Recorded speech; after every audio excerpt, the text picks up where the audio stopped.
वक्रतुण्डं महाकाय सूर्यकोटिसम्प्रभ निर्विघ्नं कुरु मे देव सर्वकार्येषु सर्वदा। नीलाम्बुजस्यां मलकोमलाङ्गं सीतासमारोपितं भागं पाणौ महासायक चारुचापं नमामि रामं रघुवंशनाथनम्। ॐ मृत्युञ्जय महादेव त्राहि मां शरणागति।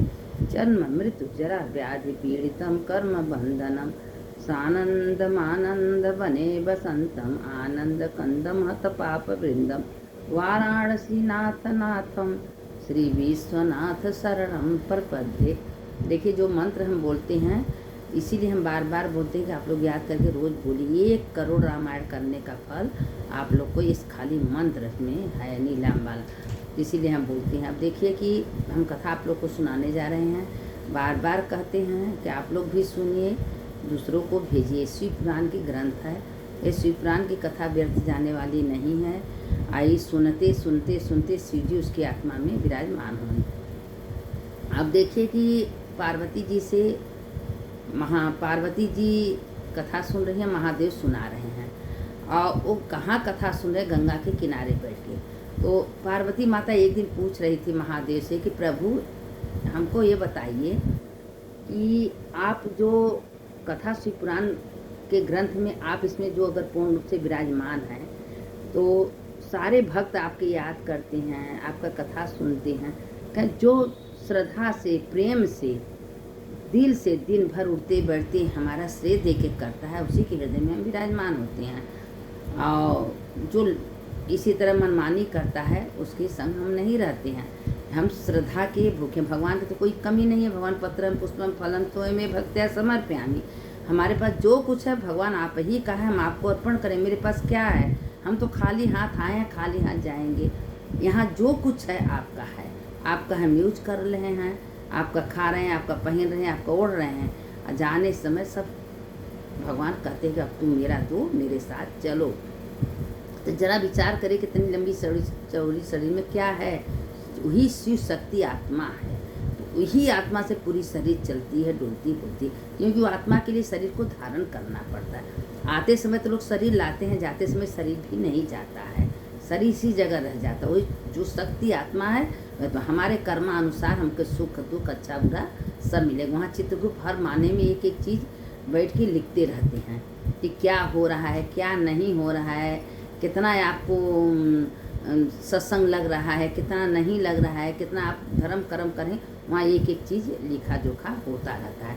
तो इसीलिए हम आप लोगों से बार बार यही कह रहे हैं कि शिव पुराण का कथा मामूली मत समझिए, बहुत महिमा इसका है।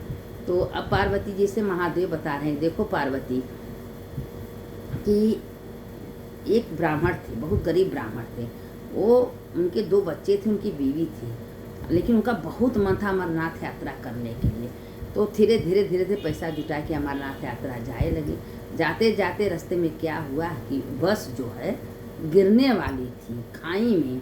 तो वो जो ब्राह्मण थे भगवान शंकर का बहुत भक्त थे, निस्वार्थ भगवान का भजन करते थे, दिन रात ओम नमः शिवाय, ओम नमः शिवाय, नमः भोलेनाथ महादेव जैसे आप रखिए, जिस रूप रखिए। पार्वती हमेशा कहती थी प्रभु आपका इतना ही ध्यान देता है, दिन रात आपकी निधि उठता बढ़ता है, आप तो थोड़ा इसके बारे में सोचिए। तो कहें सोचते तो उसका मन था, भगवान कैसे कैसे व्यवस्था कर दिए। अब वो जा रहा था यात्रा करने। जब यात्रा करने जा रहा था तो अब रास्ते में क्या पड़ा कि बस गिरने वाली थी खाई में। जब खाई में गिरने वाली थी तो अब वो ब्राह्मण मन ही मन महादेव को याद कर रहा है, हे महादेव आप ही अगर हमको कुछ हो जाएगा तो मेरे परिवार का जीवन आपको संभालना पड़ेगा, क्योंकि हमारे सिवा हमारे परिवार में कोई नहीं। अंदर से मन से याद करा। महादेव क्या किए कि अब अपना वो कर लिए, तुरंत वहाँ देख रहे हैं उनका जो सिंहासन थी डगमग डगमग कह रही, मेरा भक्त हमको याद कर रहा है। पार्वती बैठी हैं, पार्वती को कथा सुना रहे हैं। वहाँ से धीरे भागे, अपना त्रिशूल लेके आए, बीच में खड़ा हो गए। वहाँ सारे लोग देख रहे हैं कि एक बाबा जी भस्म लगाए, त्रिशूल लिए, बस को रोक दिए। और उस ब्राह्मण के धर्म के वजह से जितने लोग बस में बैठे सबका भगवान महादेव कल्याण की। तो अगर आप लोग नित्य रोज महादेव को याद कर रही हैं, पूजा कर रही हैं, शिव पुराण सुन रही हैं, कथा सुने, तो महादेव किस रूप में आपका रक्षा करेंगे। उसके बाद बस अस्थायी हो गए। जब सब निकले वहाँ से गए अमरनाथ जी का दर्शन किए। अमरनाथ जी का दर्शन किए तो वही महादेव अमरनाथ की गुफा के किनारे बैठ गए। तो ब्राह्मण कहें कि अरे यही तो बस को रोके थे, यहाँ कैसे दिखाई दे रहे हैं। उनके अपने आँख जब मुना तो महादेव नजर आए, उनके पैर पर गिर गया। महादेव के पैर पर गिर गया। महादेव कहें हम उसी को देखते हैं जो मेरे सच्चे भक्त होते हैं। इसीलिए कहते हैं कि जो कुछ है शिवाय अर्पण। मगर भगवान को अर्पण करके आप कर रही हैं, एक दिन भगवान आपको जरूर देखेंगे। अब उनके शरण में जाना है तो सब शिव को अर्पण कर दीजिए। अगर शिव को अर्पण कर रही हैं तो वो आपका कर्म बुरा अच्छा नहीं बने, क्योंकि कर्म तो करना पड़ेगा, कर्म प्रधान है भाई। आपको भगवान के याद करना है तो भगवान को घर में झाड़ू दीजिए कि भगवान आपकी कृपा से हम आपके मंदिर में झाड़ू दे रहे हैं, आपका सफाई कर रहे हैं, खाना बनाते हैं भगवान आपके लिए भोजन बना रहे हैं, आपका बिछौना ठीक कर रहे हैं, आपका घर है, आपके घर को हम व्यवस्थित कर रहे हैं, यह मंदिर आपका घर है, आप मेरे हृदय में विराजमान है। भगवान का याद करते करते सारे काम करिए। देखिए भगवान 24 घंटा आपके हृदय आत्मा में एक सेकंड के नहीं भूलेंगे। चलते उड़ते बैठते खाते पीते महादेव ही नजर आएंगे, कोई नज़र नहीं आएगा। इसीलिए कहते हैं महादेव का याद करिए। महादेव हर समय उस ब्राह्मण का पूरे परिवार पूरे बस वाले स्वच्छ हो गए महादेव का दर्शन किए, करने के बाद फिर अपने काशी लौट गए। लेकिन उस ब्राह्मण का इतनी भक्ति था कि महादेव पार्वती उसके घर गए। कहें रूप बदल के, कहें तुम अमरनाथ का दर्शन करके आए हो तो क्या ब्राह्मण भोजन नहीं कराओगे। कहें प्रभु हम तो सोच ही रहे थे कि किसको बुलाएं खाने के। महादेव का कृपा देखिए, फिर बोला महादेव का कृपा देखिए कि लक्ष्मी नारायण हमारे घर आए हैं भोजन करने के लिए।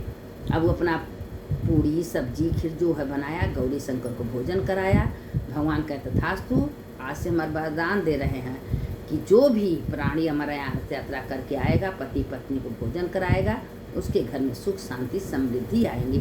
अब भगवान आशीर्वाद दे के चले गए गौरी शंकर और उसके घर में जब जिया स्वस्थ जिया और उसके बाद जिंदगी भर जीते जी अंतिम समय भगवान का भजन करते हुए अपना जीवन बिताया। आज का कथा इतना है, कल कथा हम आप लोग को इसके आगे डालेंगे। शंकर शंकर हर हर शंकर शंकर जय जय संग मंगल भवन मंगल हारी उमा जपते सानंद मानंद बने बसंतम आनंद कंदम हत पाप विरंद वाराणसी नाथ नाथम श्री विश्वनाथ शरणम प्रपत्ति श्री विश्वनाथ शरणम। ओम कृष्णाय वासुदेवाय हरे प्रणत केशनाशाय गोविंदाय नमो।